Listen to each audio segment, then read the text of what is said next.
Meningkatkan pengetahuan generasi muda tentang sejarah, Museum Negeri Gayo menggelar lomba vlog untuk pelajar dan siswa se-Kabupaten Aceh Tengah. Lomba tersebut menambah wawasan terhadap sejarah dan peradaban di dataran tinggi Tanah Gayo. Dinas Pendidikan Kabupaten Aceh Tengah melalui UPTD Museum Negeri Gayo mengadakan lomba vlog bagi pelajar dan siswa se-Kabupaten Aceh Tengah. Kegiatan ini bertujuan untuk memperkenalkan Museum Negeri Gayo kepada generasi muda, mengusung tema museum sebagai sarana pelestarian nilai budaya dan sejarah.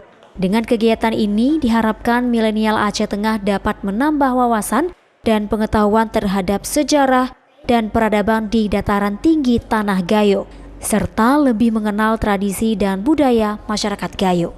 Museum merupakan tempat belajar bersama untuk mendalami sejarah dan peradaban masyarakat tempo dulu.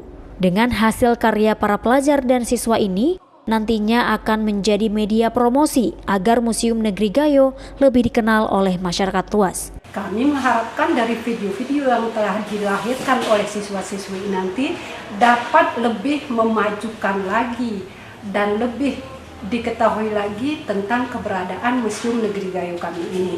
Kami juga sangat bangga karena di dalam museum kami ini ada satu situs yang sangat viral, yaitu penemuan kerangka manusia telah berusia 6.000 tahun yang lalu. Setelah mengikuti vlog ini, saya baru tahu tentang manusia prasejarah yang ditemukan 8.400 tahun yang lalu.